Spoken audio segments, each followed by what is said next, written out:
Good morning. May peace be upon you.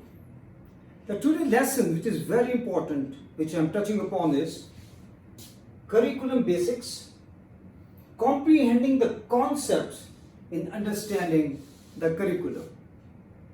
In fact, this is summary of previous 6 videos or short clips which I have made in explaining the basics of curriculum and the basics of integration.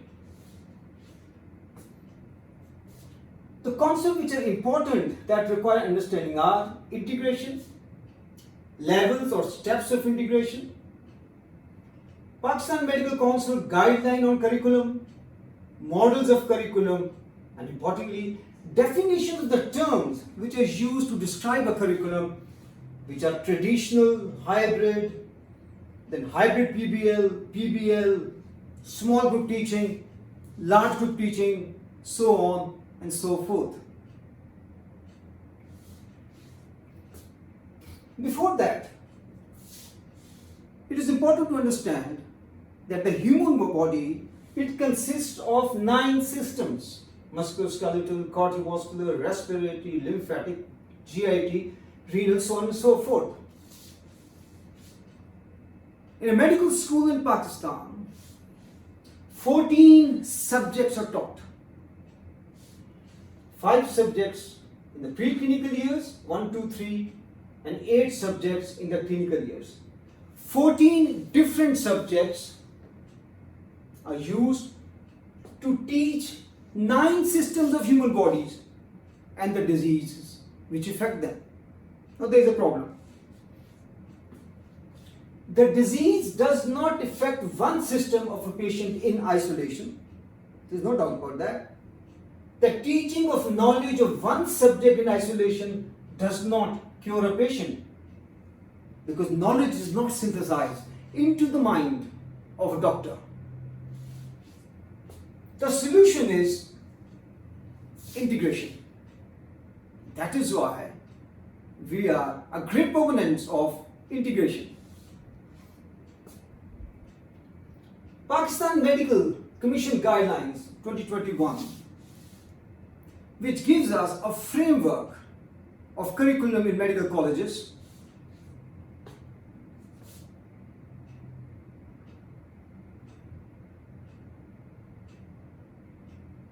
Let me read it. These are exact words. Medical universities will accommodate traditional and modular form of curriculum. However, level of integration should be at level 7, which is correlation or above. In subject base, the emphasis will be given to bring together the areas of common interest in different subjects. In addition, an integrated teaching session course must also be introduced. Reference is available at this. So Pakistan Medical Council recommends, to understand the things, one should read this article. This article talks about the Harden RM, the integration ladder, a tool for curriculum planning and evaluation. This article, and in 2014 article by Gorda, EM and Atwell. In fact, these 2 articles, the knowledge given in them, that forms the basics of formation of standards of World Federation of Medical Education and subsequently statutory bodies like Pakistan Medical Dental Council. So what they have given their documents, standards, framework, guidelines for development of competency-based medical and dental curriculum, Pakistan Medical Commission, is derived from this. So what is integration? Integration is the diffusion of knowledge from different subjects. This interconnectedness and interrelationship among the subject is usually linked around organ systems of human body or themes of clinical presentation. There are subjects. There are subjects of telling structure of the human body, anatomy, the function of human body, how it functions, that is physiology, biochemical processes, which is biochemistry, telling about processes of disease, which is pathology, and then obviously there is the effect of community in this, which is a community medicine, and these all. What it is saying is that the knowledge of different subjects, there should be fusion, that should be brought around a central point so that there is a correlation and link between the knowledge of different subjects. And obviously, in a human body, the best way would be to link the knowledge of different subjects, to link the topics of different subjects around the systems of the human body, or the organ of the human body, or even the presentations, how a disease presents.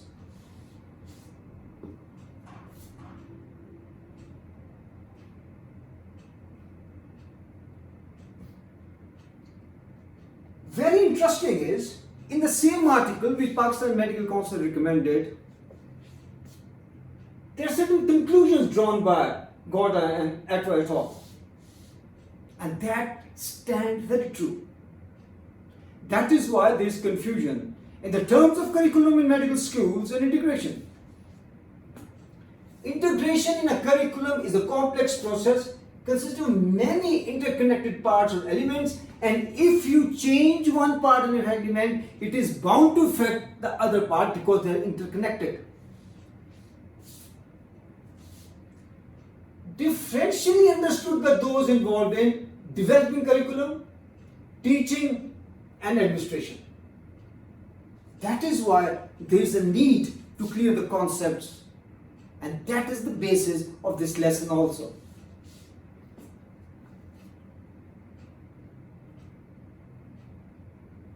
The reason is that it refers to detail related to the method of teaching, the content, how it is organized, and how the knowledge is being synthesized. Three different things, but all interconnected with each other. Integration can occur at different rates.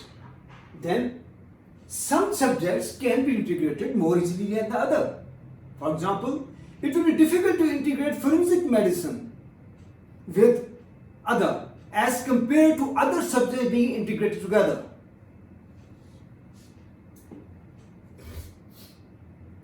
Now coming to the methodology of integration, which we are talking about hard as a methodology, which we have to understand. The commonest continuum of methodology for integration is Hardin's methodologies of integration. It consists of 11 steps.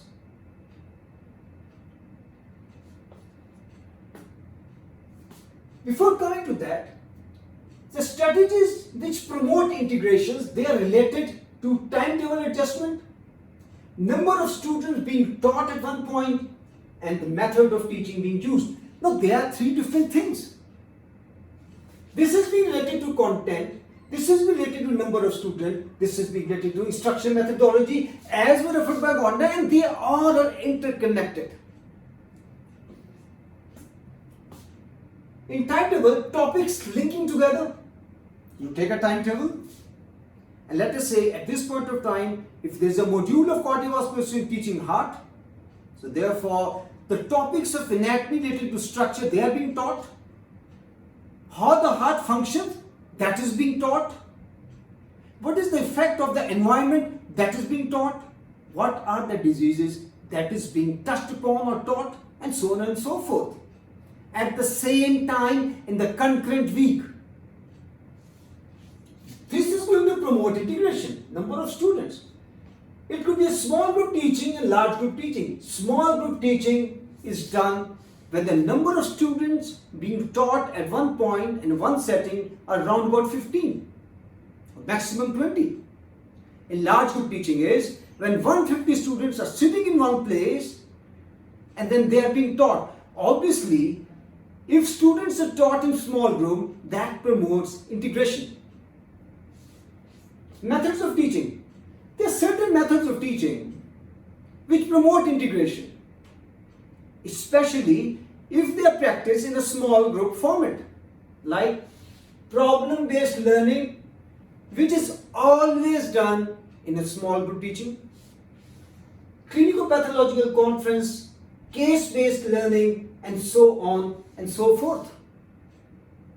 Keeping that thing in mind, let's proceed further to understand the steps. Now, as I was talking of this thing,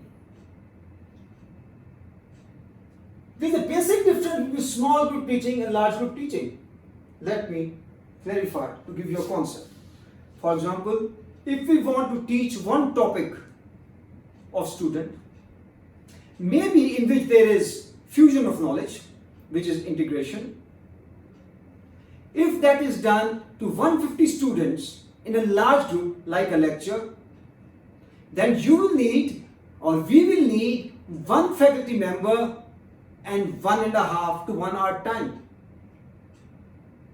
If the same topic is taught in small group teaching, and let us say there are 15, group of 15, which is a good group, after that the group starts increasing, then we will need 15 faculty members, 15 different places, tutorial room, something, small group teaching room, where they could come, and then it will finish in 1.5 hours.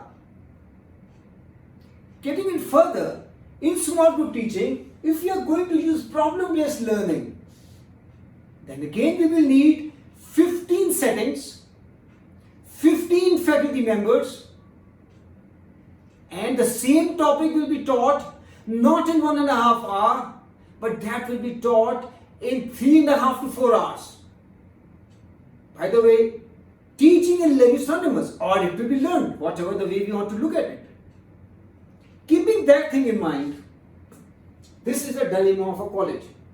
Strategies adopted to promote integration at any level or step results in increased in resources required. Increased in resources requirement. Now, this thing gets further compounded dilemma because Pakistan Medical Council, it gives minimum faculty and space requirement that is specified. But it is silent. It does not give guideline about increase in faculty and space requirement when integration is increased, because this has been left to the colleges and universities to decide upon their resources, and that also becomes one of an important element to decide in real terms what is the level of integration we want. In order to harden steps of integration, let's talk in terms of what is the natural history of teachers which want to integrate the content of different subjects. At the lowest level, the teachers are unaware what is being taught in other subjects. So, isolation, in fact, it's not integrated. Then, they are made aware by some process what is being taught, like timetables are there, the tea rooms, the faculty is discussing with each other, and they know what is being taught. Then they consult each other in a formal way, being looked upon by a person which is appointed by the college related to curriculum, and they know each other what topics of different subjects are being taught concurrently. Now once they are aware of that, so therefore in next level the teacher teaches within his subjects other subjects, which is nesting. For example, if I am aware what other subjects are being teaching, and let us say I am teaching physiology, which is the function of the heart, then I am aware to understand the functional flow of blood, one should know the structure. So therefore, in a lecture or in a teaching of physiology, I am going to touch upon first the anatomy and then teach the physiology, and so on and so forth. That is the same thing. If I am taking a lecture of a disease pertaining to a heart, and I am aware what is being taught around, then I might like to touch upon first the structure of the heart, then flow of the blood in it, then biochemical processes, then the disease itself, and then medical treatment, and touch upon, once the medical treatment is not sufficient, then surgery is done. And if I am a surgeon, then I am going to touch upon the structure, then the flow, more on flow, then biochemical processes, and then I am coming to touching upon medicines and drugs, and then in depth the surgery. This is nesting. After that is the temporal coordination, which is the fifth step. 1, 2, 3, 4, 5th. In temporal coordination, an effort is made when the faculty of different departments or HOD, they sit together, their timetable is in front of them, they know what module is there, which system is being taught now, and then they make a deliberate effort to bring the topics concurrently in the same time, so that the fusion of knowledge of individual subjects occurs in the mind.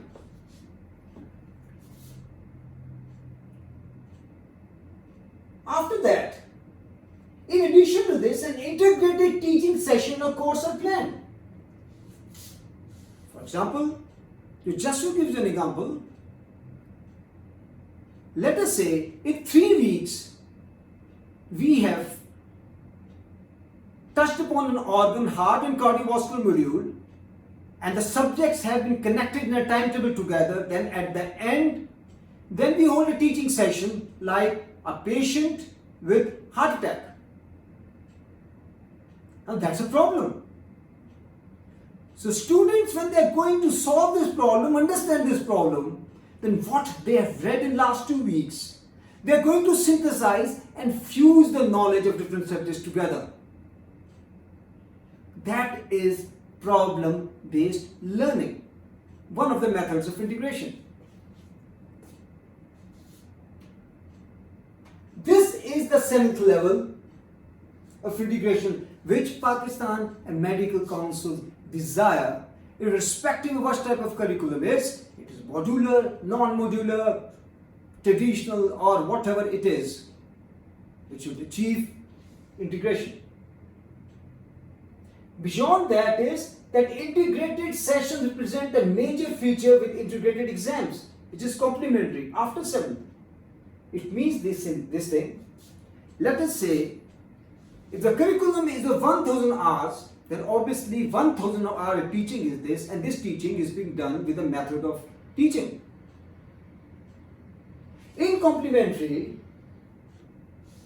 out of those, a predominantly major portion of teaching should be by means of a method in which it promotes integration and fusing at the end, like CPC, problem-based learning, case-based learning, task-based learning, and so on and so forth.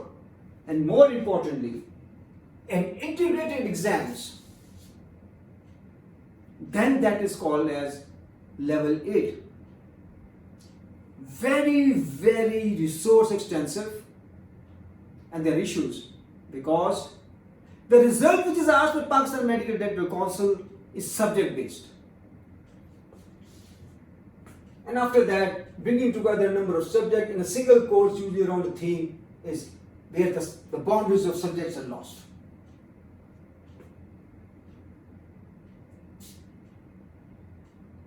Out of this, 3 steps are important to understand. One is temporal coordination, other is correlation, and somewhat complementary.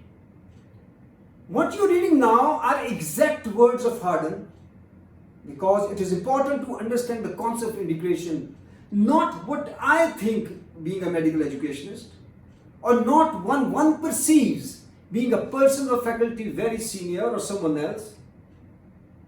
One has to refer to understand the concept of integration, Harden. He says, in temporal coordination, teaching is subject-based. Each subject remains responsible for its own teaching program. The timing of the teaching of the topics within a subject, however, is done in consultation with other disciplines. The timetable is adjusted so that topics within the subject or discipline which are related are scheduled at the same time. This is a diagrammatic representation. Level 7, which is correlation, is teaching is still subject based, Each subject remains responsible for its own teaching program, like anatomy responsible for anatomy, medicine responsible for medicine, physiology responsible for physiology, so on and so forth. Within this framework, an integrated teaching session or course is introduced in addition to the subject-based teaching. This session brings together areas of interest common to each of the subjects. Examples of integrated teaching sessions are integrated clinical pathological conference, problem-based learning, case-based learning, etc. So therefore, if this triangle represents a subject, there are different subjects. Let us say, as we said, there are 13 subjects, there are 13 this, but they are connected formally with each other in form of timetables being linked together, and this whole, there is a component which is integrated CPC, PBL, integrated case-based learning, so on and so forth. But when we move to next level with complementary, teaching is subject-based, the integrated sessions now represent a major feature of the curriculum, meaning by the methods of teaching like CPC, like case-based learning, like problem-solving learning, like PBL. The major feature, focus of the teaching may be a theme or a topic to which the discipline can contribute. Examination need to reflect the emphasis on both integration and subject or discipline. Diagrammatically, you see, this component is increased, this has become less, but as this is going to increase, it is going to become more and more and more resource extensive. In terms of faculty, in terms of material, in terms of spaces, in terms of everything. Another important thing is, what are these terms? PBL curriculum, PBL, much confusion exists in that. So let me take you through the history to understand that. In late 1960, a PBL curriculum, the concept of problem-based learning was first introduced at McMaster University. Important is subsequently accepted by the medical school throughout the world because at face value, it seemed very good. Early lack of evidence of efficacy, issues related to feasibility led to the calls for it to be abandoned. Issue feasibility, as I was talking about resource extensiveness. But obviously a number of benefits were also reported. That is why they started it. Simultaneously, a number of schools suggested modification in the original format of PBL and advocated alternative approaches, which led to the birth of hybrid PBL curriculum. In late 80s, following the lead, another paradigm curriculum was Harvard's new pathway curriculum. Altered the scope, frequency and formats of existing didactic lectures and laboratory sessions and hybridized it with active problem-based discussions.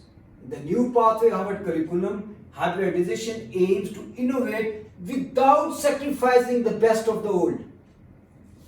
It was a paradigm shift and the world fell in love with it. Hybrid PBL curriculum in 2000, from where this term came, in 2012, Lim described PBL curriculum where lectures and other didactic sessions are judiciously used to support the active self-directed students and learning triggered by problem scenarios. Hybrid PBL, he further elaborated, would then refer to all curricula incorporating PBL style teaching method.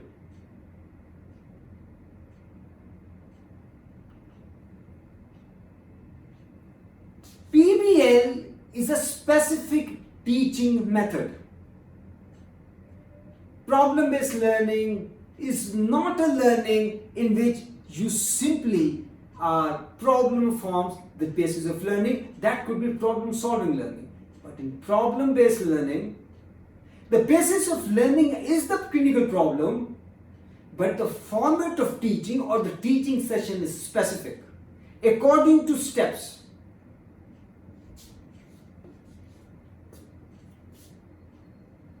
Now, if you see the current trends in choosing titles of curriculum, in fact, the words which are used in the title of a curriculum are the adjectives. They describe the curriculum of an institution. Now, when you are choosing the title of a curriculum or describing it by using different adjectives, there could be many. It could be it is integrated, non-integrated, as you talk. Then it can also specify what is the unit of organization of content, what is the name of the unit around which the information, the content of different subject is linked together. That way it can be called a module, which is unit of organization, a block, which could be a unit of organization or subject, and in a unit of block there could be two further units, which is a module. Then what is the basis of organization of unit? Okay, there is a module, but what is the central point around which the knowledge of different subject is being linked together? It could be system organ based, or it could be theme based, or it could be subject. But this is important. Then what is the method of teaching? Problem based, problem solving, or other small group teaching, large group teaching? Focus of teaching, student centered or teacher centered? Or perspective, it is traditional and non-traditional, and mind you, traditional is isolated subject based, which was Hardin Stamp 1, which was used for a long time, and that is why it is called as traditional. But as the curriculum evolved in medical college, and another understanding of traditional is also is a non-modular. That is also a traditional curriculum when we call traditional. That is why if you use these things, there are certain definitions of word which describe curriculum. Subject based, as I was talking, is a teaching based on subjects of MBBS that are either taught in isolation from each other or integrated together, keeping the identity of the syllabus intact. System based is integrated teaching based on organ systems of the human body. Modular is a module is a unit of organization of curriculum that is independent, non-sequential, and typically short in duration, weeks. Subjects are usually integrated around theme or organ systems of the body. That I have told you. Small group teaching, whole class, 150 students divided ideally into 10 to 15 small groups, 10 to 15 students in each group. Each group is facilitated by a separate faculty member, 10 to 15 faculty members of one topic. This is in contrast to large group teaching in which the same topic is taught to the whole class with one faculty member. SGT is resource intensive. Problem-based learning, it is a method of small group teaching based on clinical problem solving conducted in 2 or 3 sessions. Important thing to understand is, usually medical colleges choose any number of above mentioned words to name their curriculum. Usually it is 3 to 6. Some colleges are observed to be using separate title for pre-clinical, clinical years of the curriculum, because in clinical clerkship is a very, very effective method of teaching.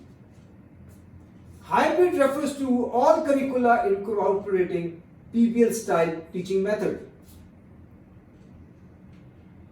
So therefore, if you see Pakistan today and the world today, especially Pakistan, the curriculum are subject based and non-subject based. PMC recommends subject based. Non-integrated, traditional isolation model, historical, non-modular, majority of medical colleges in Pakistan, their curriculum is this. A large number of medical colleges in Pakistan claim their curriculum is integrated, but it is without PBL. It means lectures, tutorial, practical are used without problem-based learning being used as a teaching method. Few in Pakistan which claim that they have an integrated curriculum that is hybrid PBL. Lectures or tutorials are judicially used with PBL. Pure PBL, in which no other methodology is used, in which lecture tutorials are not to PBL being used as a teaching method, none curriculum exists in Pakistan and in the world. Even McMaster started PBL. They have included now in their curricula other methods of teaching than PBL. Non-subject based, obviously it strikes the mind and one loves to have this concept. Theoretical frameworks exist, but up to now there is no model in detail which is lucrative and which is feasible that a medical college can adopt this. Just to give you examples, Dow International Medical University Karachi refers to the curriculum as integrated modular. Al Faisal College of Medina, outcome based. New York Medical College, integrated modular organ system based. Trinity School of Medicine, discipline based courses followed by a final body system based integration. King Edward's Medical University Lahore, integrated modular student center competency based. Khyber Medical College, integrated modular body system based curriculum. Aga Khan has done a great thing, in fact. Instead of writing all things in one sentence, they are divided into, for easy comprehension, year 1 to, which are preclinical, modular, integrated, problem based, and clinical years, clerkship based, experiential, clinical problem solving. Rifa International University, integrated, system based, and modular.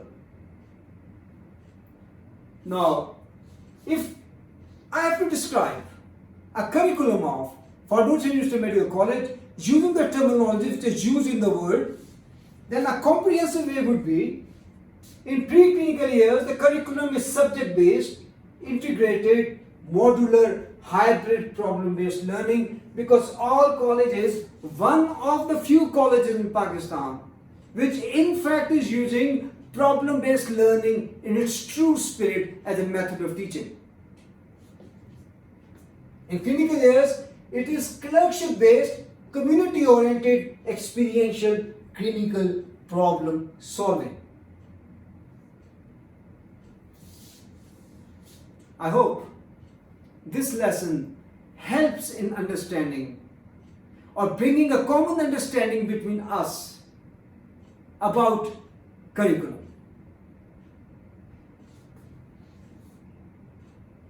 If you're interested more in knowing about it, and if you want to know it in an elaborated fashion rather, about basics of curriculum integration, please refer to these clips or lessons on curriculum concept, basics part 1, curriculum, how it is named, basics part 2, curriculum models, basics part 3, and then there are 3 on integrated curriculum, part 1, part 2, and part 3.